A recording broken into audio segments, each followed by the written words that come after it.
राधे राधे। जय श्री कृष्णा। कान्हा जी की कृपा आप सब पर बनी रहे। श्री गणेशाय नमः। आज हम ज्येष्ठ मास की कृष्ण पक्ष की संकष्टी चतुर्थी के बारे में जानेंगे। पूजा का शुभ मुहूर्त, पूजा विधि और व्रत कथा सुनेंगे तथा चंद्रोदय का समय जानेंगे। देखिए, बैसाख मास के बाद ज्येष्ठ का महीना आता है और इस महीने में भी स्नान दान का विशेष महत्व है। ज्येष्ठ मास के कृष्ण पक्ष की चतुर्थी को संकष्टी चतुर्थी या फिर एक दंत संकष्टी चतुर्थी के नाम से जाना जाता है। किसी भी शुभ कार्य को करने से पहले भगवान गणेश की पूजा की जाती है। भगवान गणेश अपने भक्तों की सभी परेशानियों और विघ्नों को हर लेते हैं, इसलिए इन्हें विघ्नहर्ता भी कहा जाता है।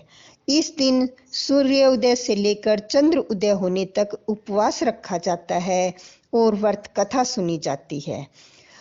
चतुर्थी तिथि का प्रारंभ 16 मई को सुबह 4:02 पर होगा। इसी दिन हमें चंद्र दर्शन भी प्राप्त होंगे, इसलिए व्रत हमें 16 मई को रखना है। इस दिन आप सूर्य उदय से पहले उठ जाएं, स्नान आदि करके स्वच्छ वस्त्र धारण करें। लाल रंग का वस्त्र पहनना बहुत शुभ माना जाता है। फिर आप एक चौकी पर भगवान गणेश की प्रतिमा स्थापित करें, उन्हें सुंदर सुंदर फूलों से सजाएं, विधि विधान के साथ उनकी पूजा करें, आरती उतारें, लड्डू का भोग अर्पित करें। चलिए अब कथा शुरू करते हैं।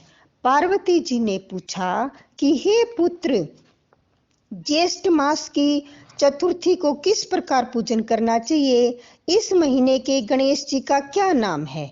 भोजन के रूप में कौन सा पदार्थ ग्रहण करना चाहिए? इसकी विधि आप संक्षेप में वर्णन कीजिए। गणेश जी ने कहा, हे माता, ज्येष्ठ कृष्ण चतुर्थी सौभाग्य एवं पति प्रदायिनी है। इस दिन गणेश जी की पूजा भक्ति पूर्वक करनी चाहिए। इस दिन घी से बने हुए भोजन अर्थात हलवा, लड्डू, पूड़ी आदि बनाकर गणेश जी को अर्पित करें। ब्राह्मण भोजन के पश्चात स्वयं भोजन करें। हे पार्वती माता, इससे संबंधित मैं पूर्वकालीन इतिहास का वर्णन कर रहा हूँ। गणेश पूजन और व्रत की विधि जो पुराणों में वर्णित है उसे सुनिए। सतयुग में 100 यज्ञ करने वाले एक पृथु नामक राजा हुए। उनके राज्य में दयादेव नामक एक ब्राह्मण रहते थे।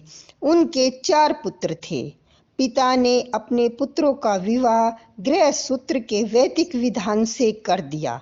उन 4 बहुओं में बड़ी बहू अपने सास से कहने लगी, हे सासू जी, मैं बचपन से ही संकट नाशक गणेश चतुर्थी का व्रत करती आई हूँ।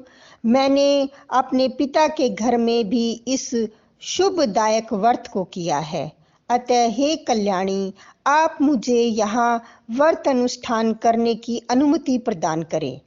पुत्र वधू की बात सुनकर उसके ससुर ने कहा, हे बहू, तुम सभी बहुओं में श्रेष्ठ और बड़ी हो। तुम्हें किसी प्रकार का कष्ट नहीं है और न ही तुम गरीब हो। ऐसी स्थिति में तुम किस लिए व्रत करना चाहती हो?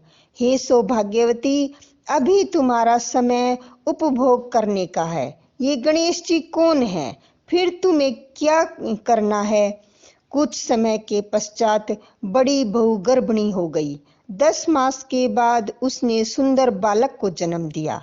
उसकी सास बराबर बहू को व्रत करने से मना करने लगी और व्रत छोड़ने के लिए बहू को बाध्य करने लगी। व्रत भंग होने के कारण गणेश जी कुछ दिनों से कुपित हो गए और उनके पुत्र के विवाह काल में वर वधू के सुमंगली के समय उनके पुत्र का अपहरण कर लिया। इस अनहोनी घटना से मंडप में खलबली मच गई। सब लोग व्याकुल होकर कहने लगे, लड़का कहाँ गया? किसने अपहरण कर लिया? बरातियों द्वारा ऐसा समाचार पाकर उनकी माता अपने ससुर दयादेव से रो रो कर कहने लगी, हे ससुर जी, आपने मेरे गणेश चतुर्थी व्रत को छुड़वा दिया है, जिसके परिणाम स्वरूप ही मेरा पुत्र गायब हो गया है। अपनी पुत्र वधू के मुख से ऐसी बात सुनकर ब्राह्मण देव दयादेव बहुत दुखी हुए। साथ ही पुत्र वधू भी दुखी हुई। पति के लिए दुखित पुत्र वधू प्रतिमास संकट नाशक गणेश चतुर्थी का व्रत करने लगी। एक समय की बात है कि एक वैदिक और दुर्बल ब्राह्मण भिक्षा के लिए उसके घर आया। ब्राह्मण ने कहा, हे बेटी, मुझे भिक्षा स्वरूप इतना भोजन दे दो कि मेरी भूख शांत हो जाए। उस ब्राह्मण की बात सुनकर उस धर्मपरायण कन्या ने उस ब्राह्मण का विधिवत पूजन किया। भक्ति पूर्वक भोजन कराने के बाद उन्हें ब्राह्मण को वस्त्र आदि दिए। कन्या की सेवा से संतुष्ट होकर ब्राह्मण कहने लगा कि हे कल्याणी, हम तुम पर प्रसन्न हैं। तुम अपनी इच्छा के अनुरूप मुझसे वरदान मांग लो।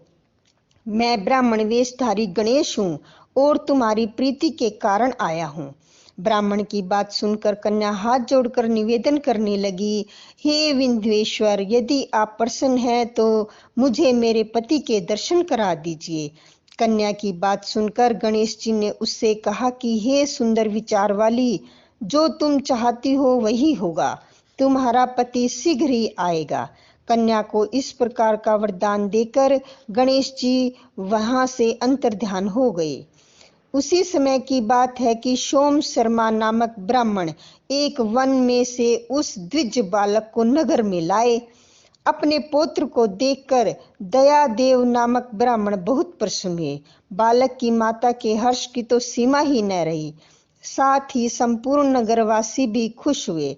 बालक की माता ने पुत्र को छाती से लगा लिया और कहने लगी कि गणेश जी के प्रसाद से ही मैंने खोए हुए पुत्र को प्राप्त किया है। उसे नए वस्त्र आभूषण से अलंकृत किया। दयादेव तो बारंबार सोम शर्मा को प्रणाम कर कहने लगे, हे द्विजराज, आपकी कृपा से मैंने अपने खोए हुए पुत्र को प्राप्त किया। खोया हुआ बालक घर आ गया। शाम शर्मा को उन्होंने भोजन कराकर धोती दुपट्टा से विशुभूत करके गोदान दिया। फिर से मंडप का निर्माण करके विधि पूर्वक वैवाहिक कार्य संपन्न किया। इससे सभी नगरवासी प्रसन्न हुए।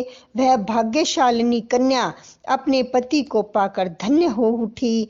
ज्येष्ठ मास के कृष्ण पक्ष की चतुर्थी मनुष्यों के मनोरथ को पूर्ण करती है। इस दिन नर नारियों को एक दंत गणेश जी की पूजा करनी चाहिए। हे देवी, पूर्व कथित रीति से भक्ति पूर्वक जो व्यक्ति इस व्रत एवं पूजन को करेंगे, उनकी संपूर्ण इच्छाएं पूरी होगी। श्री कृष्ण जी कहते हैं, हे राजा युधिष्ठिर, भगवान गणेश जी के व्रत का ऐसा ही महात्म्य है। हे महाराज, अपने शत्रुओं के विनाशार्थ आप भी इस व्रत को अवश्य कीजिए। बोलो गणेश भगवान की जय।